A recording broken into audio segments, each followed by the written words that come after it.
जय Hind dear friends.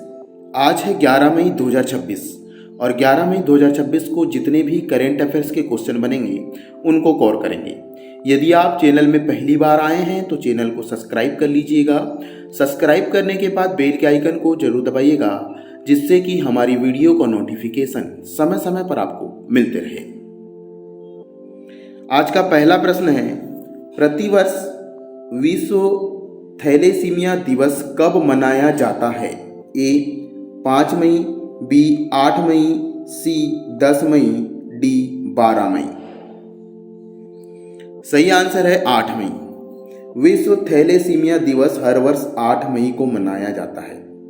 याद रखिएगा, जब भी दिवस की बात आती है तो उसकी थीम याद रखें। इस बार विश्व थैलेसीमिया दिवस की 2026 की थीम थी hidden no more Finding the undiagnosed, Supporting the unseen नामक इस बार की थीम थी।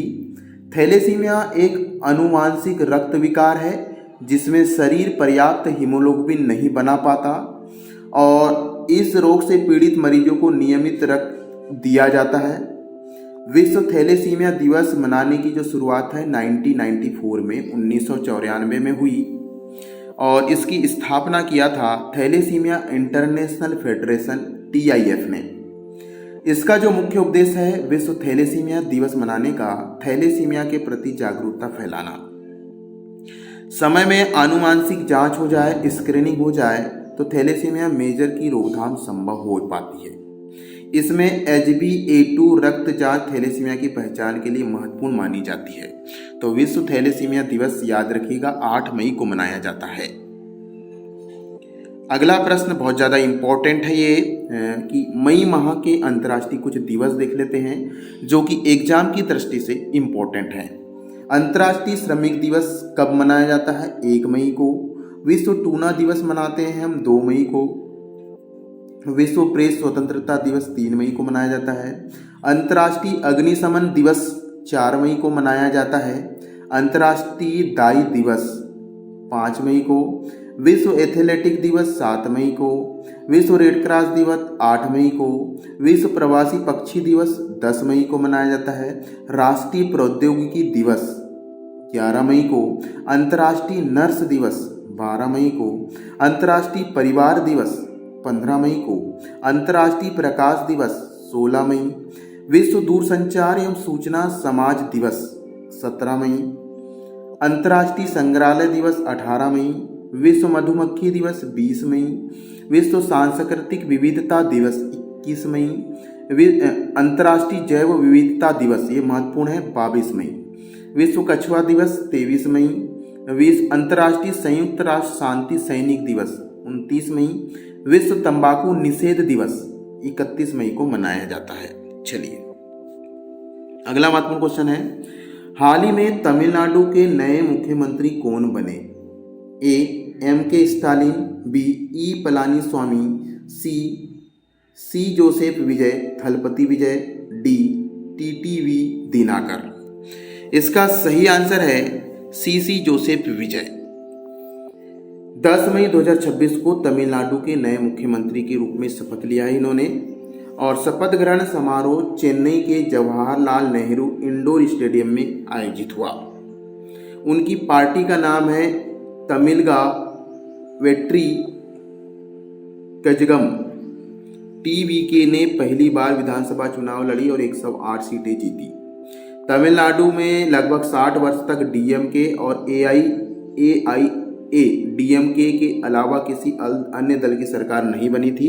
ये नई पार्टी है और इसकी सरकार बनी है। तमिलनाडु के राज्यपाल हैं राजेंद्र विश्वनाथ आर्लेकर। इन्होंने गोपनीयता की शपथ दिलाई सी जोसेफ विजय को। चलिए कुछ महत्वपूर्ण साउथ राज्यों के मुख्यमंत्री देख लेते हैं, एग्जाम की दृष्टि से इम्पोर्टेंट हैं। तमिलनाडु में अभी जो मुख्यमंत्री बनते हैं सी जोसेफ विजय हैं। वहीं कर्नाटक में सिद्धेश्वरैया जो है मुख्यमंत्री हैं और केरल में है पिनाराई विजयन। आंध्र प्रदेश में है N चंद्रबाबू नायडू और तेलंगाना में है A रेवंत रेड्डी मुख्यमंत्री हैं। चलिए अगला महत्वपूर्ण क्वेश्चन है, हाल ही में प्रतिष्ठित इंटरनेशनल मास्टर 2026 का खिताब प्राप्त करने वाले खिलाड़ियों में कौन शामिल है? ए. अपार सक्सेना और जैक सेंटी, बी. डी मुकेश और आर प्रज्ञानंद, सी. अर्जुन एरिगेसी और विदित गुजराती, डी. कोनेरू हम्पी और हरिका द्रोणापल्ली। सही आंसर है अपार सक्सेना और जैक सेंटी। अपार सक्सेना ने हाल ही में यूरोपीय टूर्नामेंट में शानदार प्रदर्शन कर मास्टर्स का खिताब दिखाया। और अपार सक्सेना जो हैं बेंगलुरु कर्नाटक के रहने वाले हैं, 14 वर्ष के हैं। ये ऊपर वाली जो फोटो है अपार सक्सेना की है। वहीं पर जैक सेंटी ने 14 वर्ष की आयु में केरल के 7वें इंटरनेशनल मास्टर बन गए हैं। और जैक सेंटी ने बुडापेस्ट स्प्रिंग फेस्टिवल में मास्टर्स का खिताब जीता है।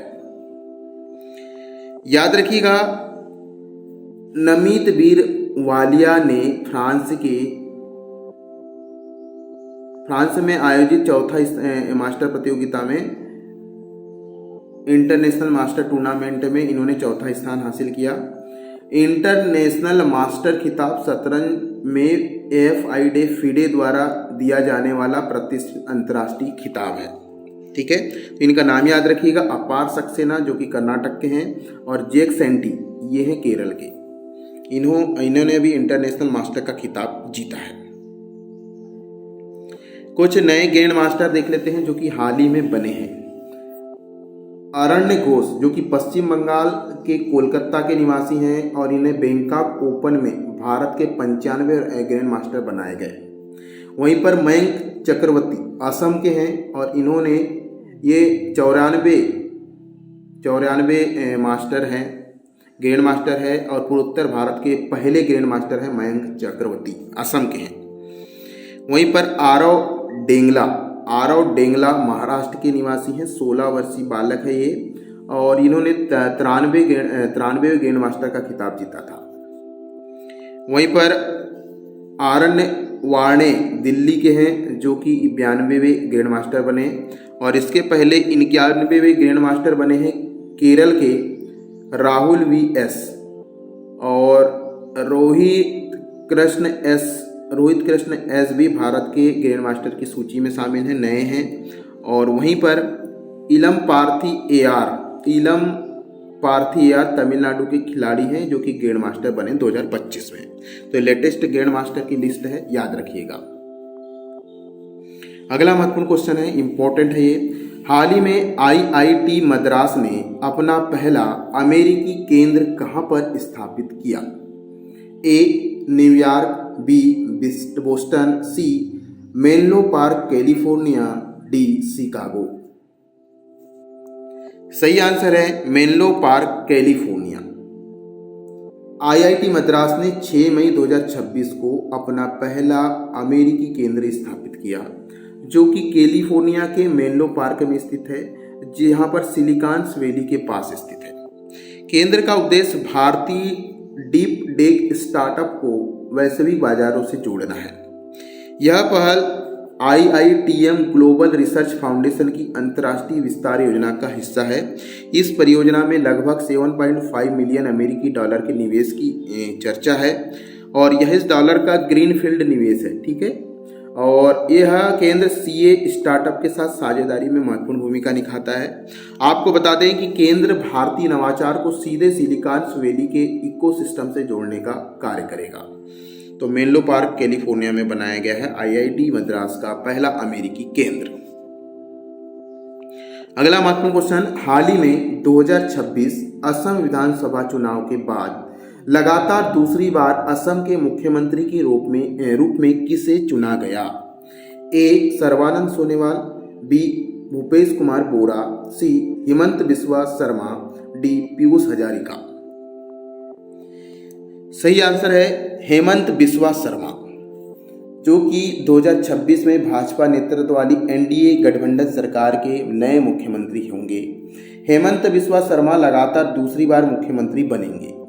भाजपा ने 126 सदस्यीय विधानसभा में 82 सीटें प्राप्त की है और यह असम में भाजपा सरकार का लगातार तीसरा कार्यकाल है। इन्होंने 12 मई 2026 को शपथ ग्रहण समारोह होगा। अगला महत्वपूर्ण क्वेश्चन बहुत ज़्यादा इंपॉर्टेंट है ये। हाल ही में रूस के द्वारा अपना विजय दिवस कब मनाया गया? ए 7 मई, बी 8 मई, सी 9 मई, डी 10 मई। इसका सही आंसर है 9 मई। हाल ही में रूस में विजय दिवस प्रतिवर्ष 9 मई को मनाया जाता है और इस बार जो विजय दिवस मनाया गया ये 81वीं वर्षगांठ मनाई गई। इस समारोह के जो मुख्य समारोह मॉस्को के रेड स्क्वायर में आयोजित किया गया। ठीक है। परेड का नेतृत्व रूस के राष्ट्रपति व्लादिमीर पुतिन ने किया।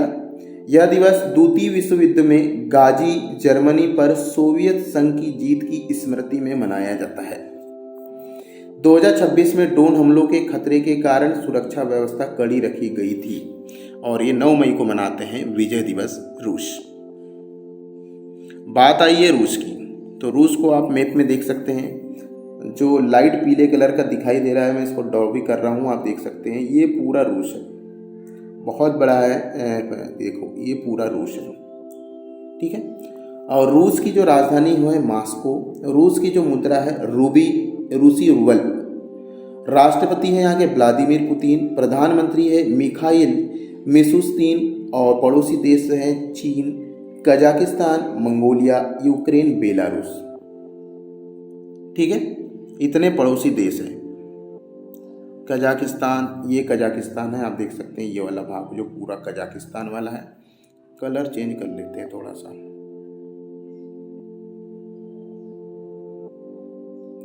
ये कजाकिस्तान है। ठीक है। और चीन भी आपको दिखाई दे रहा होगा। मंगोलिया, ये मंगोलिया है। ये हरा कलर का चीन है, दिख रहा है आपको? ठीक। बेलारूस भी पास में ही होगा।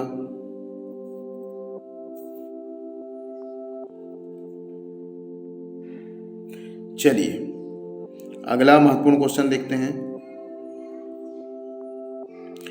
ये बहुत ज्यादा इंपॉर्टेंट क्वेश्चन है। हाल ही में 61वीं अंतर्राष्ट्रीय कला प्रदर्शनी ला बिएनाले डी वेनेजिया 2026 में भारत के मंडप की थीम क्या थी?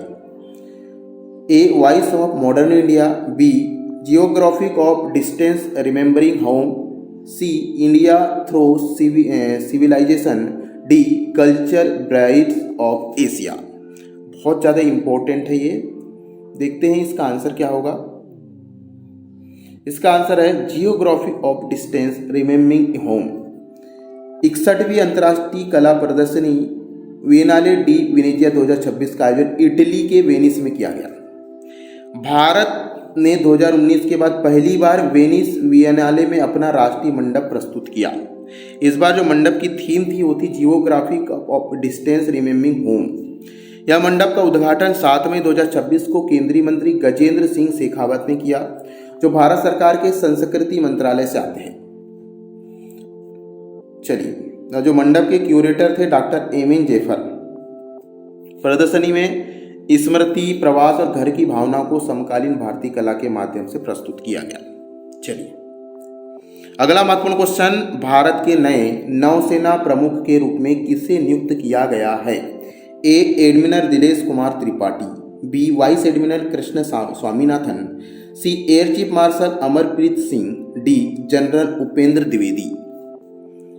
सही आंसर है वाइस एडमिरल कृष्ण स्वामीनाथन को भारत के 37वें नौसेना प्रमुख के रूप में चुना गया है। कौन से नंबर के हैं ये? 37वें नंबर के हैं नौसेना प्रमुख, जल सेना के प्रमुख हैं और इनका वाइस एडमिरल कृष्ण स्वामीनाथन नाम है।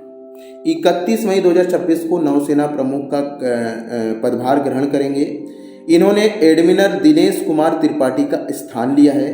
वर्तमान में पश्चिम नौसेना कमान के flag officer commanding in chief हैं। वे संचार और इलेक्ट्रॉनिक युद्ध के विशेषज्ञ माने जाते हैं और इन्होंने INS विक्रमादित्य सहित कई युद्धपोतों की कमान संभाली भी है। वे रक्षा एकेडमी NDA के छात्र हैं और US नावेल वार कॉलेज के पूर्व छात्र भी हैं। भारत सरकार ने इनकी नियुक्ति 9 मई 2026 को की है। अगला महत्वपूर्ण क्वेश्चन, अंतर्राष्ट्रीय अर्गानिया दिवस हर वर्ष कब मनाया जाता है? ए 5 जून, बी 10 मई, सी 15 जुलाई, डी है 22 अप्रैल। इसका सही आंसर है 10 मई। संयुक्त राष्ट्र महासभा ने 3 मार्च 2021 को 10 मई को अंतर्राष्ट्रीय अर्गानिया दिवस घोषित किया था। 3 मार्च 2021 को, तब से 10 मई को अंतर्राष्ट्रीय अर्गानिया दिवस मनाते हैं। अब ये अर्गानिया शब्द क्या है? तो अर्गान जो है वृक्ष का नाम है, जिसका वैज्ञानिक नाम है अर्गानिया स्पिनोसा। अर्गानिया जो शब्द है मुख्य रूप के मोरक्को के शुष्क क्षेत्र में पाया जाता है और यह वृक्ष रेगिस्तानीकरण को रोकने और पर्यावरण संरक्षण में महत्वपूर्ण भूमिका निभाता है और रेगिस्तानी क्षेत्र में इसको लगाया जाता है। इसलिए उसके सम्मान में आर्गान वृक्ष के संरक्षण और उसके सतत विकास को बढ़ावा देने के लिए हर वर्ष 10 मई को अंतर्राष्ट्रीय अर्गानिया दिवस मनाया जाता है। 2024 की थीम थी climate change challenge facing the organ tree और 25 की थीम थी द आर्गेन ट्री कंजर्वेशन। आप बताइए कि 10 मई को अंतर्राष्ट्रीय अर्गानिया दिवस मनाया गया, 2026 में इसकी थीम क्या थी? चैलेंजिंग क्वेश्चन है, कमेंट बॉक्स में इसका आंसर बताएं। अगला महत्वपूर्ण क्वेश्चन है, जून 2026 में आयोजित होने वाली ब्रिक्स की कृषि मंत्रियों की बैठक का आयोजन किस भारतीय शहर में किया जाएगा? ए भोपाल, बी इंदौर, सी जयपुर, डी लखनऊ। बहुत महत्वपूर्ण क्वेश्चन है, इंपॉर्टेंट है। सही आंसर है इंदौर। ब्रिक्स कृषि बैठक का आयोजन मध्य प्रदेश के इंदौर में होगा और यह बैठक जून 2026 में आयोजित होगी। इसका जो मुख्य उद्देश्य है खाद्य सुरक्षा और जलवायु स्मार्ट खेती के मुद्दों पर चर्चा होगी। बात आई है ब्रिक्स की, तो ब्रिक्स की स्थापना 2009 में की गई और 2009 में ब्राज़ील, रूस, भारत, चीन इसमें शामिल थे, लेकिन 2010 में इसमें साउथ अफ्रीका शामिल हो गया, इसलिए इसका नाम ब्रिक्स पड़ गया। पहले ब्रिक था, अब ब्रिक्स पड़ गया। चलिए अगला महत्वपूर्ण क्वेश्चन है, हाल ही में प्रथम international big cat alliance IBCA शिखर सम्मेलन 1 से 2 जून 2026 को कहां आयोजित करने की घोषणा की गई है? ए मुंबई, बी नई दिल्ली, सी बेंगलुरु, डी जयपुर। सही आंसर है नई दिल्ली। प्रथम इंटरनेशनल बिग कैट एलायंस शिखर सम्मेलन नई दिल्ली में आयोजित होगा और यह कब होगा? तो 1 से 2 जून को होगा। इस सम्मेलन का विषय है बड़ी बिल्लियों को बचाएं, मानवता को बचाएं, पारिस्थितिक तंत्र को बचाएं। इंटरनेशनल बिग कैट एलायंस सम्मेलन है जिसमें बड़ी बिल्लियों के संरक्षण हेतु पहली वैश्विक दिल्ली घोषणा अब बनाए जाने की संभावना है। याद रखिएगा IBCA का शुभारंभ 2023 में प्रधानमंत्री नरेंद्र मोदी ने प्रोजेक्ट टाइगर की 50वीं वर्षगांठ पर किया था। कैट जो फैमिली के रहते हैं जैसे बाघ, चीता, शेर, बिल्ली, इनको बड़ी बिल्लियों को संरक्षित करने के उद्देश्य से मनाया गया। फरवरी 2024 में केंद्रीय मंत्रिमंडल ने IBCA को औपचारिक स्वीकृति प्रदान कर दी गई और जो IBCA है अर्थात इंटरनेशनल बिग कैट एलायंस, यह वन एवं जलवायु परिवर्तन मंत्रालय के अधीन कार्य करता है और राष्ट्रीय बाघ संरक्षण प्राधिकरण द्वारा किया जाता है और इसमें मुख्य रूप से बाघ, शेर, तेंदुआ, हिम तेंदुआ, चीता, जगुआर, प्यूमा सहित 7 बड़ी बिल्लिया प्रजातियों के जानवरों को संरक्षण प्रदान करता है। चलिए अगला महत्वपूर्ण क्वेश्चन है, वर्ल्ड इकोनॉमिक फोरम अर्थात WEF की 2026 की रिपोर्ट के अनुसार वर्ष 2026 तक भारत की डिजिटल अर्थव्यवस्था का GDP में अनुमानित योगदान कितना होगा? ए 10%, बी 15%, सी 20 से अधिक प्रतिशत और डी है 25%।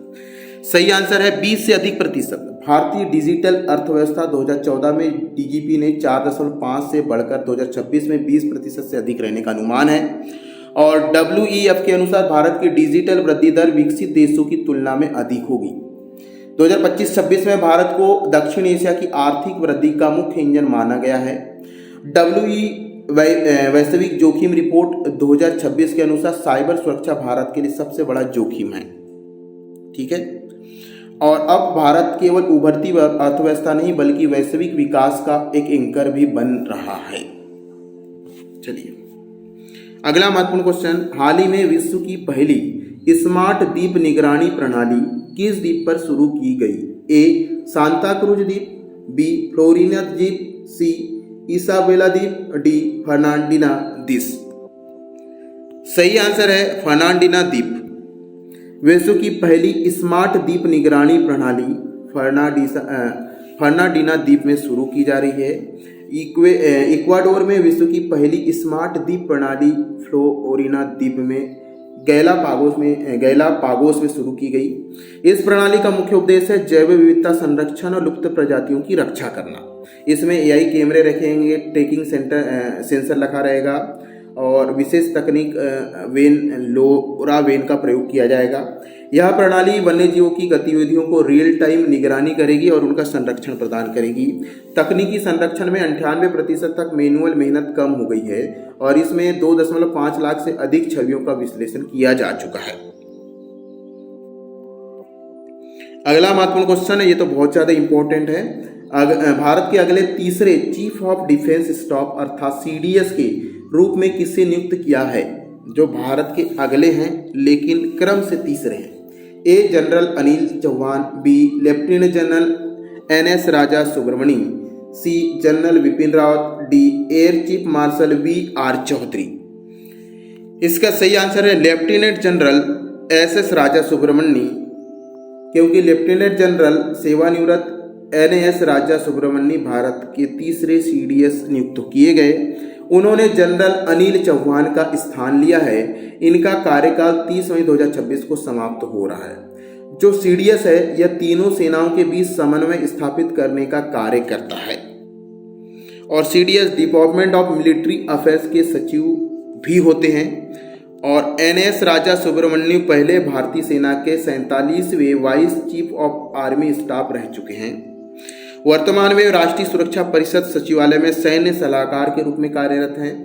भारत के पहले chief of defence staff general Bipin Rawat थे, इसको भी याद रखिएगा। अगला महत्वपूर्ण क्वेश्चन इंपॉर्टेंट है। हाल ही में महाराष्ट्र सरकार द्वारा स्वीकृत महाराष्ट्र राज्य संपीड़ित बायोगैस नीति 2026 का मुख्य उद्देश्य क्या है? ए परमाणु ऊर्जा उत्पादन बढ़ाना, बी जैविक कचरे और कृषि विशेषज्ञों से अवशेषों से स्वच्छ ईंधन बनाना, सी केवल सौर ऊर्जा परियोजनाओं को बढ़ावा देना, डी पेट्रोल आयात बढ़ाना। इसका जो सही आंसर है बायोगैस नीति बनाई है अभी हाल ही में महाराष्ट्र सरकार ने। जैविक कचरे और कृषि अवशेषों से स्वच्छ ईंधन बनाना, महाराष्ट्र राज्य संपीड़ित बायोगैस नीति 2026 की घोषणा की है और इस नीति से जैविक कचरे और कृषि अवशेषों से स्वच्छ ईंधन बनाया जाएगा, जिसमें 500 करोड़ रुपए बजट का अनुमान है 2026-27 में। और यह पीपीपी आधारित मॉडल है और यह हाइब्रिड मॉडल है। ठीक है, प्रत्येक जिले में परियोजनाओं की निगरानी हेतु समन्वय समिति बनाई जाएगी। सरकार प्रति परियोजना अधिकतम 15 करोड़ रुपए तक वीजीएफ सहायता देगी। उत्पादन शुरू होने के बाद एसजीएसटी पर 2.25% की रिफंड सुविधा होगी। और यह नीति गोवर्धन योजना के साथ मिलकर कार्य करेगी, जिसमें कार्बन उत्सर्जन को कम करके स्वच्छ ऊर्जा प्रदान करने पर बल देती है। तो इस चीज को याद रखिएगा। बायोगैस की नई नीति जो बनाई है वो महाराष्ट्र सरकार ने। नई योजनाएं देख लेते हैं सरकार के द्वारा। हरियाणा ने हाल ही में online bleeding plan approval system शुरू किया है, जिससे लोग घर बैठे नक्शा पास करा सकेंगे। वहीं राजस्थान ने देश के पहले राज्य संचालित बालिका सैनिक स्कूल शुरू किया है। राजस्थान ने go home stay portal launch किया है हाल ही में उड़ीसा सरकार ने, जिससे होम स्टे पंजीकरण आसान हो जाए। वहीं पर महाराष्ट्र सरकार ने हाल ही में संशोधित राष्ट्रीय पेंशन योजना लागू करने की घोषणा की। हाल ही में तमिलनाडु ने कॉलेज छात्रों के लिए मुफ्त लैपटॉप योजना शुरू की है दोबारा। हाल ही में आंध्र प्रदेश सरकार ने पीएम ई बस सेवा भी शुरू की है, जिसमें 1050 ई बसें शुरू करने की तैयारी है। ये कुछ महत्वपूर्ण योजनाएं थी जो कि एग्जाम की दृष्टि से इंपॉर्टेंट है। जब भी आप वीडियो देखते हैं, वीडियो को लाइक करें, नोट्स बनाते रहें। इसकी पीडीएफ भी मैं दे दूंगा, कमेंट बॉक्स में कमेंट करें।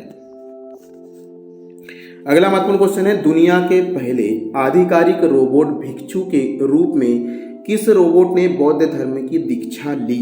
ए सोफिया, बी गाबी, सी अमेगा, डी पेपर। सही आंसर है गाबी। गाबी एक रोबोट है, इसे बनाया है साउथ कोरिया ने। किस मंदिर में? जोएसा टेम्पल में। रोबोट का नाम है गाबी और इसकी विशेषता है कि दुनिया का पहला आधिकारिक रोबोट भिक्षु है। अवसर पर बुद्ध पूर्णिमा से पहले विशेष दीक्षा समारोह हुआ। एआई आधारित ह्यूमनॉइड रोबोट प्रशिक्षण बौद्ध ग्रंथों के डेटाबेस पर प्रशिक्षित है। इसका उद्देश्य एआई और धर्म का संगम प्रस्तुत करना है। बात आई है दक्षिण कोरिया की, तो दक्षिण कोरिया के बारे में बात कर लेते हैं। दक्षिण कोरिया कोरिया का गणराज्य है। दक्षिण कोरिया की राजधानी है सियोल। दक्षिण कोरिया की जो मुद्रा है कोरियन वान। कोरियन वान। यहाँ के जो राष्ट्रपति है ली जे म्यूंग है।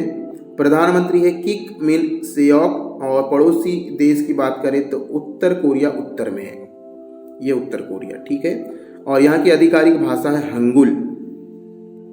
चलिए अगला महत्वपूर्ण क्वेश्चन, हाल ही में वोडाफोन आइडिया के नए गैर कार्यकारी अध्यक्ष कौन बने? ए रविंद्र टक्कर, बी कुमार मंगला बिरला, सी सुनील भारती मित्तल, डी अक्षय मुंदला।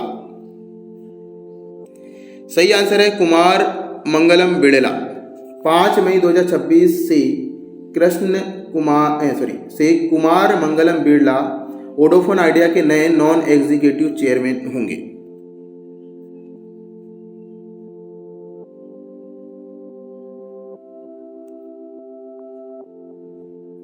चलो अगला महत्वपूर्ण क्वेश्चन है नियुक्तियों के संबंध में। अभी हाल ही में Nokia India country business leader बनाया गया है समीर मित्तल को। Federation of Indian chamber of commerce and industries अर्थात फिक्की का नए महासचिव बने हैं अनंत स्वरूप। वहीं पर टाटा कम्युनिकेशन में एमडी और सीईओ नामित हुए हैं गणेश लक्ष्मी नारायण। वहीं पर डाबर इंडिया का बिजनेस सीईओ बनाया गया है हर्षित एस भल्ला को। दिल्ली मेट्रो इंटरनेशनल लिमिटेड का पहला सीईओ बने हैं संजय जमुआर। तो ये नियुक्तियां याद रखिएगा। अगला महत्वपूर्ण क्वेश्चन, हाल ही में बिहार सरकार ने बिहार अर्बन ट्रांसफॉर्मेशन प्रोग्राम के लिए 4,750 करोड़ का ऋण किस संस्थान से लिया है? ए एशियाई विकास बैंक, बी अंतर्राष्ट्रीय मुद्रा कोष, सी विश्व बैंक और डी है न्यू डेवलपमेंट बैंक। सही आंसर है विश्व बैंक। बिहार सरकार ने मई 2026 में विश्व बैंक से $5 मिलियन का कर्जा लिया है और बिहार अर्बन ट्रांसफॉर्मेशन प्रोग्राम शहरी क्षेत्रों को आधुनिक और टिकाऊ बनाने के उद्देश्य से शुरू की गई है, जिसमें मुख्य रूप से पटना सहित प्रमुख शहरों में इलेक्ट्रॉनिक बसें चलेगी। सार्वजनिक परिवहन को बढ़ावा दिया जाएगा, ठीक है। हाँ, इस नगर में एआई आधारित स्मार्ट मॉनिटरिंग की जाएगी शहरों की और नगर निकाय में ई वोटिंग प्रणाली शुरू करने की भी योजना शुरू की गई है। चलिए कुछ महत्वपूर्ण कर्जे देख लेते हैं। अभी राजस्थान गवर्नमेंट ने विश्व बैंक से 225 मिलियन लगभग 1,875 करोड़ का कर्ज लिया। क्यों लिया? सड़क आधुनिकीकरण और रोड सेफ्टी के लिए। वहीं आंध्र प्रदेश सरकार ने विश्व बैंक से कर्जा लिया है अमरावती राजधानी विकसित करने के लिए। वहीं उत्तर प्रदेश ने हाल ही में क्लीन एयर ट्रांजिशन और वायु गुणवत्ता सुधार परियोजना के लिए 300 मिलियन का अमेरिकी डॉलर का कर्जा लिया है उत्तर प्रदेश सरकार ने विश्व बैंक से। अगला महत्वपूर्ण क्वेश्चन इंपॉर्टेंट है ये, हाल ही में हंगरी के नए प्रधानमंत्री कौन बने? ए विक्टर ओर्बन, बी पीटर गेंग्यार, सी नेमुअल मैक्रो, डी वोलोदिमिर जेलेंस्की। सही आंसर है पेटर मेगियर। पेटर मेगियर ने हंगरी के नए प्रधानमंत्री के रूप में शपथ ली है। चुनाव में इन्होंने विक्टर ऑर्बेन को हराया है और 16 वर्ष का शासन चुनाव के बाद समाप्त हो गया विक्टर ऑर्बन का। मैगियार जो हैं, पेटर मैगियार, नाम याद रखिएगा अच्छे से, पेटर मैगियार की टिज्जा पार्टी संवैधानिक बहुमत प्राप्त कर चुकी है और इन्होंने भ्रष्टाचार के खिलाफ व्यापक अभियान चलाने का वादा किया है। जो पीटर मैग्यार है, न्यायपालिका और मीडिया पर नियंत्रण संबंधी पुरानी नियुक्तियों हटाने की बात कही है। इन्होंने यूरोपियन यूनियन के साथ हंगरी के संबंध सुधारने का लक्ष्य रखा है। नाम याद रखिएगा, पीटर मैग्यार, जो कि हंगरी के नए प्रधानमंत्री होंगे। बात आई हंगरी की। हंगरी को आप ये मैप में देख सकते हैं। हंगरी की जो पड़ोसी देश है ऑस्ट्रिया, स्लोवाकिया, यूक्रेन, स्लोवाकिया, ये सर्बिया,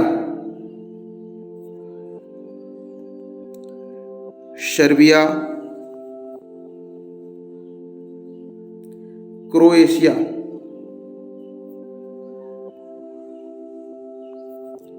स्लोवाकिया,